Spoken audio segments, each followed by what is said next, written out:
Assalamualaikum warahmatullahi wabarakatuh. Waalaikumsalam Di sini warahmatullahi wabarakatuh. jumpa lagi bersama kami dalam acara 30 menit lebih dekat bersama Universitas Respati Yogyakarta. Kali ini saya tidak sendiri, saya ditemani oleh Bapak Dr. Agus Komarudin Munir, Eskom ST MCS. Beliau adalah salah satu dosen dari D3 Teknologi Informasi Universitas Respati Yogyakarta. Kali ini kita akan mengambil tema bagaimana era industri 4.0 dapat berpengaruh terhadap pengolahan, ledakan data, dan sebagainya yang mempengaruhi sekali dalam era digitalisasi saat ini. Bukan begitu Pak Agus? Betul Pak San. Oke, kita santai-santai saja berbincang dengan Bapak Agus Komarudin Munir. Mungkin kita akan melakukan semacam sharing dan bertanya kepada Bapak Agus termasuk dari generasi milenial ini. Pak Agus, bagaimana menurut Pak Agus tentang era industri 4.0 sehingga dapat mempengaruhi pengelolaan ledakan data atau big data saat ini Pak Agus? Oke. Assalamualaikum warahmatullahi wabarakatuh. Waalaikumsalam. Apa kabar Pak Sahal? Semoga Alhamdulillah sehat selalu. Sehat. Mungkin sebelum kita masuk ke sana perlu ya kita lihat dulu bagaimana perkembangan revolusi industri itu Pak Sahal. Oke Pak. Jadi kalau sekarang itu sudah sampai ke revolusi industri 4.0 begitu Pak Sahal ya. Awal mulanya itu kan tetap mulai dari angka 1 ya, 10, terus kemudian 20, 30 sampai dengan saat ini di 2020 itu sampai dengan 4.0. Ya, tentunya perkembangan tadi bisa kita lihat di awal dulu ketika revolusi industri itu mulai industri 1.0 ada perubahan perilaku yang terjadi di setiap eranya ya. Mungkin yang kita sebut tadi 1.0 itu ada teknologi yang terkait dengan steam power, terus kemudian mekanis hasilnya itu berupa sumber-sumber listrik begitu ya. Tentunya bahan bakarnya juga batu bara dari zaman-zaman dahulu. Jadi energi uap. Nah, itu yang kita sebut dengan industri 1.0. Jadi benar-benar sangat kita kalau dibandingkan dengan teknologi saat ini itu kuno sekali ya begitu. Kemudian naik Pak Sal. Industri 2.0 ya. Kaitannya dengan apa? Kaitannya di sini perkembangannya adalah sudah ada assembly line, mungkin seperti itu ya. Jadi sudah ada istilahnya konsep ya, ban berjalan, artinya bukan ban roda ya. Ini ada unit-unit yang berjalan pada industri begitu. Jadi misalkan industri mesin-mesin pabrik dan seterusnya, karena terkait dengan produksi massal ya. Kemudian naik ke industri 3.0. Ini semakin berkembang teknologinya itu begitu. Nah, apa cirinya ketika revolusi industri itu sampai ke 3.0 ya, yang tadinya ada mesin-mesin uap ya, menghasilkan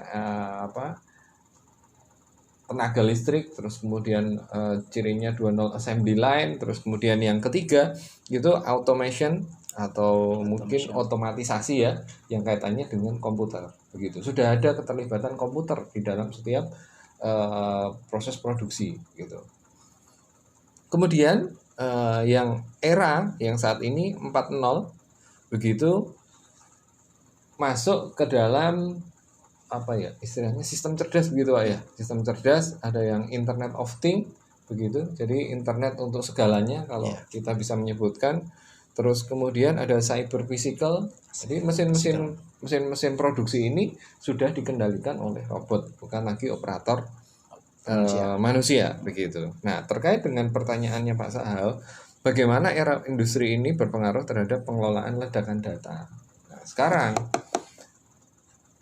ada pertanyaan, data apa sih yang nggak bisa kita cari sekarang? Anda bisa membuka Google ya, adik-adik semua bisa membuka Google, mau mencari data apapun terkait dengan misalkan image, kemudian video, atau mungkin data terkait data penelitian, baik data sekunder yang ingin dikembangkan terhadap teknologi big data, ini ada semua Pak Sal. Oke. Nah, pengaruhnya bagaimana? Ini sangat berpengaruh.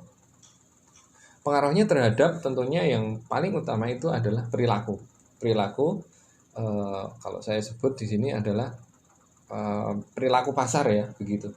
Baik dari dunia usahanya sendiri ataupun dari pelaku usaha dan user begitu, penggunanya gitu. Nah, intinya apa? Intinya pengelolaan ledakan datanya itu sangat berpengaruh terhadap perilaku. Gitu Pak Sahal. Oke. Mungkin. Ya, terima kasih sekali Pak Gus. Mungkin yang kedua, kemudian dari efek dari ledakan data tadi, tentunya ada yang namanya perubahan. Apa perubahan sebenarnya sampai terjadi industri 4.0? Perubahan misalnya bisa saja itu perubahan cara kehidupan, perubahan apalah yang mempengaruhi industri 4.0. Ya, baik.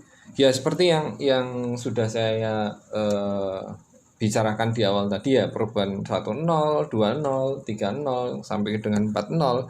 Tentunya yang pertama ada fungsi ya. Fungsi yang berubah, ada peralatan yang berubah, perilaku tentunya dan tujuan. Sehingga adanya revolusi industri ini ya berpengaruh terhadap di semua lini kehidupan kita begitu ya. Contoh kecilnya aja lah, kita bisa membahas tentang startup digital ya gitu. Startup digital misalkan ini yang ngetren lah, yang kita sering lihat ya, saya sebut saja Gojek misalkan ya. Gojek itu awalnya dari apa? Ojek kan ya. Ojek, kalau ojek secara tradisional tentunya ojek offline, offline gitu. Ada pangkalan, kalau saya sebut di situ ada orang yang sedang menunggu penumpang ya, atau kita sebut pelanggan. Nah, baru kemudian di sini ada sistem antriannya ya. Terus ada pola yang berubah di sini. Ya. Apa kira-kira Pak? Perubahannya tentu saja, kalau dulu orang datang ke pangkalan ojek, sekarang ojek yang datang ke tempat. Nah, iya. Gitu ya. Jadi perilaku penyelenggara jasanya ini melihat peluang di sini. Jadi dengan adanya ojek pangkalan, penumpang harus datang ke pangkalan dulu, ada sistem antrian ojek di situ, baru ini jalan. Kalau penumpangnya satu, ya kan, yang antri 5 kan baru satu nih yang terlayani. Tapi dengan adanya startup digital, ada aplikasi, ini penyedia jasa mengerti akan kebutuhan bagi penggunanya ya, sehingga seseorang ingin kemana dengan estimasi waktu berapa lama dan harganya ini juga sudah tertera di situ. Nah, ini revolusi yang terjadi ya. Revolusi yang terjadi ya di sini Pak. Kalau yang offline itu, ojek offline kan tidak ditanyain KTP, tidak ditanyain apalah, pokoknya kalau misalnya sudah sampai ke tujuan, habisnya sekian Pak, sudah selesai ya. Tapi kalau adanya record data, misalkan data usernya, penggunanya Pak Sahal mau kemana, habisnya berapa, ini masih tercatat semua Pak, begitu. Dan ini jumlahnya tidak hanya Pak Sahal, banyak sekali di sini. Jadi, nah begitu Pak. Ya, dari situ, dari adanya startup yang disebutkan startup tadi digital, seperti layanan angkutan online, itu salah satu contoh kecil aja ya. Kemudian mengakibatkan adanya namanya fair win-win solution, artinya yang penggunanya peluang, ada tarifnya di situ. Yang melayani juga kelihatan, jadi tidak ada semacam penipuan di situ. Jadi fair sama fair. Iya, ada ketergantungan ya, masing-masing saling membutuhkan gitu. Artinya dari industri 4.0 ini artinya secara tidak langsung sudah memecahkan kebutuhan, mencukupi kebutuhan ya user yang memang dia benar-benar tepat begitu, ketepatan bagi usernya, gitu Pak Sana. Kemudian, nah ini Pak Gus, di era 4.0 ini dalam hingar-bingarnya era 4.0 ini, ada tidak keterkaitan dengan program studi D3 teknologi informasi yang Bapak geluti saat ini? Oh, mungkin gini ya Pak Sal, bagaimana cara mensikapi kita ya, bagaimana sikap kita atau adik-adik semua dalam menghadapi era industri 4.0 begitu ya. Gimana sih caranya? Ya tentunya satu, kita juga harus istilahnya melek teknologi ya Pak ya. Harus. Melek teknologi itu, nah sekarang apa-apa semua harus by teknologi, by internet, by HP ya, by wifi begitu. Jadi kalau ada apa namanya tempat nongkrong itu yang dicari apa sih sebenarnya? Wifi-nya. Yaitu salah satu hal yang ingin ditonjolkan generasi milenial sekarang itu adalah adaptasi sosial yang ada di media sosial begitu. Jadi eksistensi mereka akan diakui ketika mereka aktif di situ di media sosial. Dan sekarang itu tidak hanya di generasi milenial juga, mungkin di generasi sebelumnya juga akan dituntut untuk ke situ begitu Pak Sam. Jadi kesiapan yang diperlukan ya, yang tadi yang pertama kita harus melek terhadap teknologi. Nah yang kedua kita harus mengupdate ya keilmuan kita begitu. Jadi untuk mencapai derajat akademis yang ya setinggi-tingginya gitu loh. Ya. Tentunya kalau misalkan derajat akademis itu seperti apa? Ya, kita mulai sekolah dari dulu ya kita sebut TK, SD, SMP, SMU begitu sampai dengan ke perguruan tinggi. Nah, perguruan tinggi ini kan ada level-levelnya juga. Begitu. Ya itu Pak Sal, kita harus mempersiapkan diri kita untuk selalu belajar, entah itu di lembaga pendidikan atau di mana sajalah. Yang pasti Indonesia ini kan sangat memerlukan yang namanya sertifikasi begitu ya. Sertifikasi itu tentunya dengan keahlian. Jadi orang akan diakui dilihat dari keahliannya. Gitu, Pak Sal.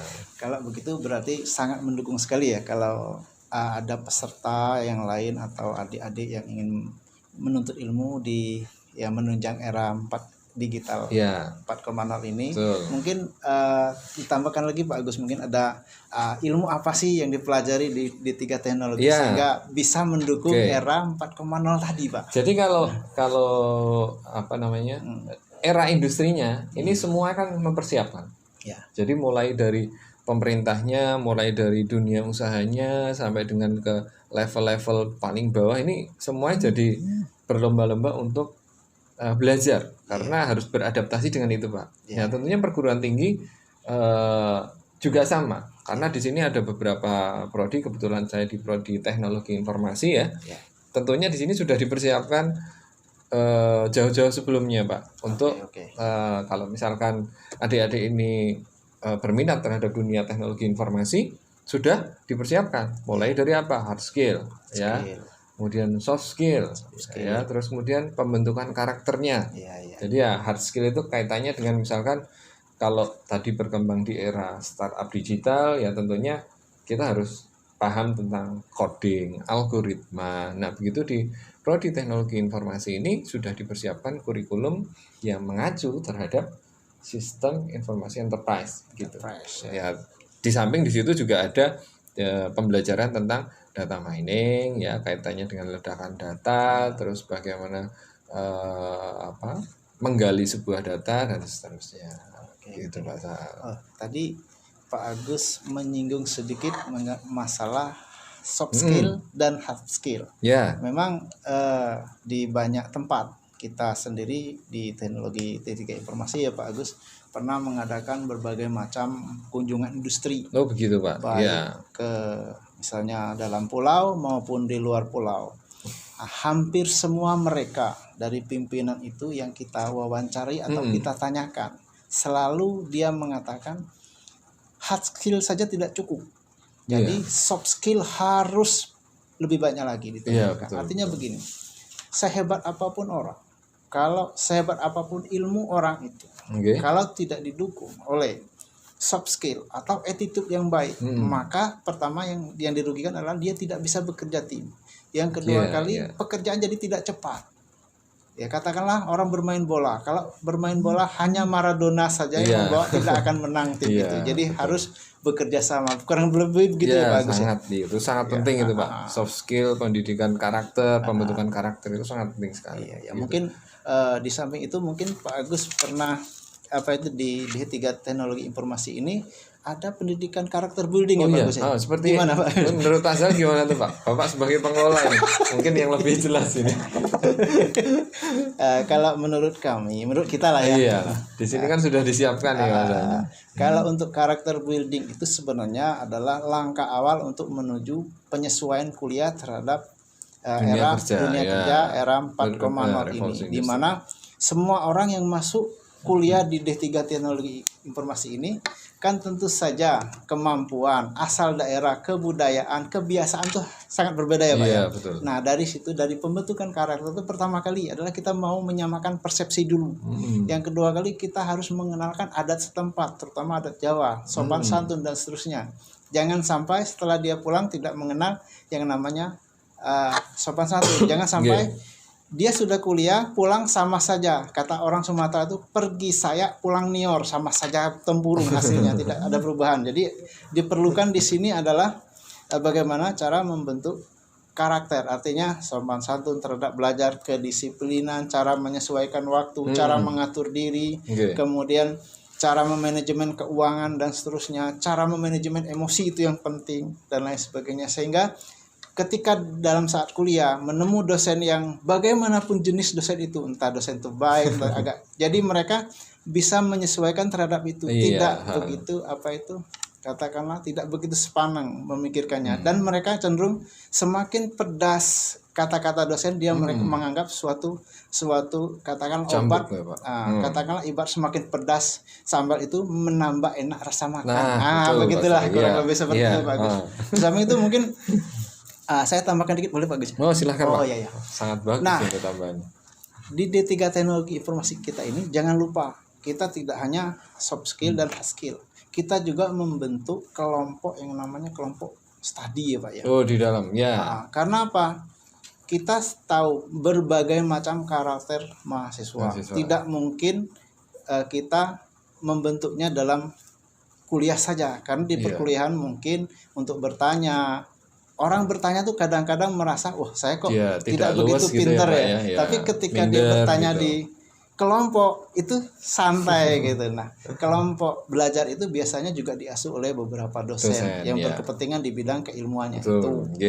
Nah, dari kelompok belajar itu menimbulkan akibatnya yang pintar digabungkan dengan yang biasa menjadi semuanya pintar. Akhirnya terjadilah yang namanya lulus tepat waktu bersamaan, diterima di peluang kerja di tempat lain yang rata-rata lah begitu lulus dia. Berarti ini dipersiapkan di prodi teknologi informasi ya Pak ya? Iya pasti itu Pak, karena di sini juga karena ada Bapak Agus ini merupakan seorang dokter muda yang luar biasa yang membuat kami semangat gitu ya Pak ya. Iya.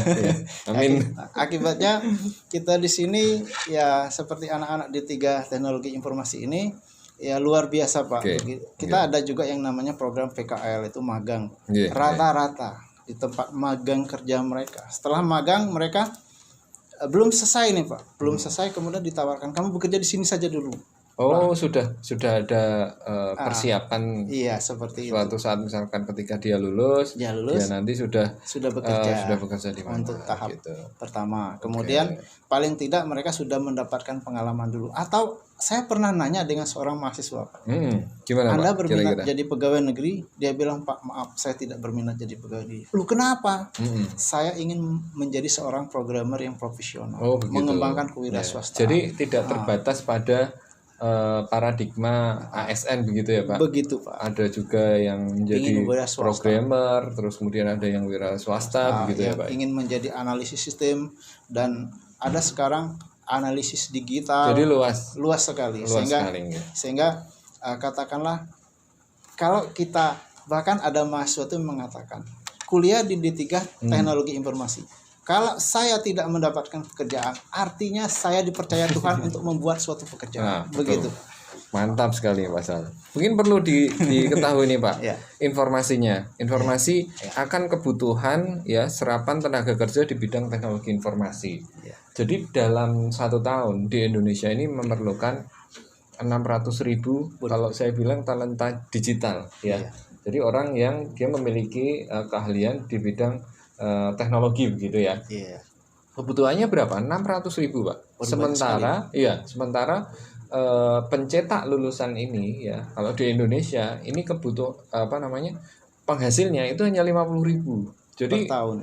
per tahun. Jadi sekian ribu prodi ya teknologi informasi yang kaitannya dengan komputer hanya mampu mencetak maksimal itu 50.000 ya, lebih lah, mungkin nggak terlalu banyak ya. Ya, Sehingga kebutuhan akan serapan teknologi ini sangat besar sekali gitu. luar biasa. Jadi ketika kita bergabung dengan D3 Teknologi Informasi, itu berarti dengan Luas kata lain, ya. dengan kata lain orang mahasiswa atau calon mahasiswa itu mengatakan saya siap untuk menempuh dunia ini dengan teknologi 4.0. Gitu, Pak. Mantap ya. Jadi secara tidak langsung dia sudah mempersiapkan ya era revolusi industri di 4.0 tadi Pak San. Mantap Begitu. sekali. Yeah. Oh iya ya. Kemudian soft skill dan hard skill tadi sudah kita bahas ya Pak. Ya, persentasenya mungkin gini Pak Sal. Ada anggapan bahwa modal attitude, perilaku atau soft skill itu 80% dibandingkan dengan hard skill yang dimiliki sebagai pengusaha maupun pekerja. Nah, kira-kira fenomena ini ya, apakah masih berlaku di era industri 4.0 Pak Sal? Tetap berlaku Pak. Iya, Karena tetap ya Pak ya. Ada dua orang ini sama-sama ahli. Contoh nih ya. Contoh ya. ada dua orang kasusnya. sama-sama ahli. Sama-sama ya katakanlah dia menekuni suatu keahlian tertentu di bidang tertentu sama-sama. Yang satunya orangnya sopan, santun, sumeh dan enak kita lihat. Yang satunya biasa saja. Walaupun ilmu yang ini lebih tinggi daripada yang biasa saja. Yang ini tadi orang tetap memilih cenderung lebih yang berattitude. Karena apa? Dengan adanya attitude, ruangan jadi tenang. Iya, betul. Kemudian suasana pekerjaan jadi enak, kondusif gitu. Kemudian, ya. Tingkat kestresan tentu saja orang yang berattitude lebih rendah daripada orang yang tidak berattitude. Karena dengan bawaannya diam, santai, bertanggung jawab, mudah untuk mengerti orang dan lain sebagainya, itu mengakibatkan terciptanya iklim kerja yang harmonis ya Pak. Oke, gitu. Gitu ya. Jadi sudah dipersiapkan ya. Pak. Hard skill, soft skill, terus kemudian pembentukan karakter ya di era revolusi 4.0 begitu Pak di prodi teknologi informasi. Nah, satu lagi Pak, nih Pak terakhir mungkin ya. Jadi dari prodi sendiri ya, prodi teknologi informasi ya juga memberikan bekal soft skill yang cukup kepada mahasiswanya ya. Ini kira-kira rinciannya seperti apa Pak kalau pembentukan soft skill ini gitu bekalnya? Pertama kali yang kita perkenalkan cara kuliah, cara bersikap, kemudian cara sopan santun terhadap lingkungan, kemudian di saat kuliah bagaimana harus tidak boleh telat gitu kan. Kemudian kalau telat apakah semua orang tidak boleh telat kan tidak, kadang-kadang mungkin sakit, mungkin bannya bocor, mungkin ada halangan di jalan dan lain sebagainya. Paling tidak ada attitude-nya, dia harus WA atau kontak dosen sebelumnya. Ya, ini sampel ya Pak sampel ya. Kemudian setelah sampai di kelas, dia harus menjelaskan kepada dosen itu bahwa itu yang terjadi, gitu, yang terjadi di jalanan. Jadi tidak apa-apa. Tapi biasanya mahasiswa kita tuh sangat jarang yang telat Pak, karena dia sudah tahu awal sebelumnya. Kalau misalnya memang kuliahnya jam 7 ya paling tidak setengah 7 dia sudah di tempat. Nah, ini Pak, saya tanya. Efek dari pendidikan karakter yang seperti ini ketika dia kerja praktek di sebuah perusahaan atau mungkin dia bekerja, ini dampaknya di mana Pak Sa? Nah, dampaknya setelah dia kerja praktek di lapangan itu mengakibatkan satu disiplin, yang kedua kali disukai oleh teman-temannya yang di tempat praktek yang bekerja sebelumnya. Karena apa? Kita tidak. Jadi penggunanya begitu. Penggunanya ini lebih senang, memprioritaskan terhadap anak ini gitu. Karena lebih senang, kan kerjanya lebih tekun, bertanggung jawab sesuai jam dan lain sebagainya. Apabila ada halangan ya pastilah ya. Semua orang itu tidak mungkin, kadang-kadang ada sesuatu di luar prediksi. Ketika dia berjanji jam sekian dia tidak datang, tapi paling tidak sebelum jam itu jatuh tempo dia sudah menghubungi. Ini yang terjadi kan gitu. Ini karakter dari si karakter. Mungkin dari soft skill, dari keahlian saya tambahkan juga ya tadi dengan dibentuknya sebuah kelompok-kelompok kecil di dalam belajar programming gitu ya. Jadi jaringan terus ada kecakapan interpersonal, cara berbicara gitu. Kecakapan interpersonal begitu ya, interpersonal. Ada. Jadi mata kuliah kurikulum yang disusun di prodi D3 Teknologi Informasi ya, ini sudah mengacu terhadap perkembangan revolusi industri 4.0 seperti itu Pak Sal. Dan Mantap sekali Pak. Mungkin ada tambahan dari dari Dirjen Dikti ya seperti itu, ada kampus Merdeka juga gitu Pak. Iya. Ya. Kita Kira-kira sudah gimana siap. tuh Pak? Kita sudah siap karena selama ini kita sudah banyak mengajarkan bagaimana cara Belajar mandiri di luar kampus kemudian begitu di luar ya? kampus, kemudian di kelompok belajar. Kemudian mereka kalau mengumpul tugas kalau di tempat kita jarang menggunakan hard copy. Biasanya kan soft copy paperless begitu ya. yang kita buatkan seperti disk di Google Drive itu sendiri sudah menyediakan fasilitas 15 GB, nanti dari situ kumpulkan. Nah, jadi di samping dia mengumpulkan tugas, harapannya tugasnya itu bisa sebagai alat belajar bagi mereka di saat mau menghadapi. Jadi ini fasilitasnya sudah difasilitasi, terus kemudian karakternya juga sudah dibentuk, diberikan tambahan-tambahan di setiap mata kuliah. Ada mata kuliah tersendiri yang namanya kecakapan interpersonal untuk membentuk sebuah karakter bagi masing-masing mahasiswa. Saya rasa ini sangat lengkap ya Pak menunya. Iya, di samping itu juga kita di prodi itu ada unit namanya unit kemahasiswaan. Jadi unit kemahasiswaan itu diasuh oleh dosen.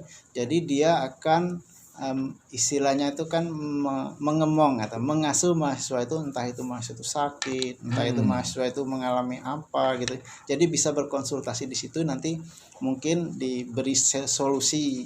Misalnya kalau sakit itu kita sudah menyiapkan juga ada kliniknya. Oh iya, fasilitas semua lengkap gitu Pak. Terus gini Pak, ini kesempatannya sampai kapan Pak? Ada periodenya nggak? Ada. Kalau untuk September itu tanggal 30 ya Pak ya. Tanggal 30. Yeah.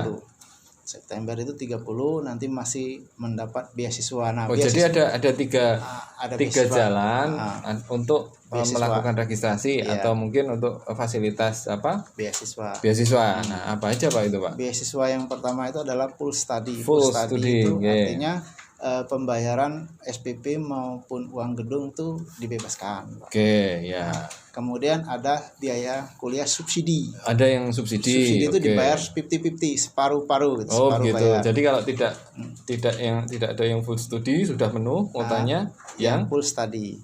Yang subsidi. Subsidi. Yang ketiga itu ada beasiswa yang dari pemerintah. Nah, kita kebetulan Pak, KIP itu ya Pak. Yang dulu bidik misi ini. Iya, kebetulan prodi kita itu salah satu yang pertama dipilih untuk mendapatkan bidik misi. Oh iya. D3 Teknologi Informasi itu yang pertama di lingkungan Universitas Respati yang mendapat bidik misi.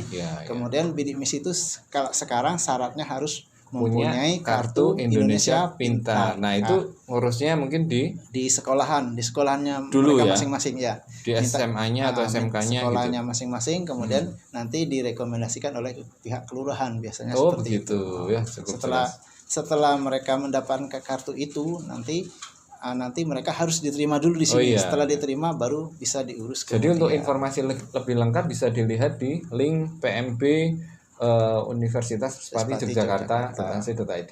Gitu ya Pak Sal ya? Iya. Oke.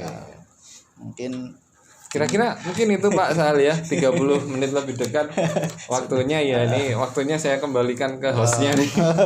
Saya sebenarnya kita ini bukan host ini, saya melengkapi saja. Oke, mungkin ya tadi karena yang membuka saya, maka yang menunjuk saya. Menarik sekali perbincangan siang hari ini ya Pak.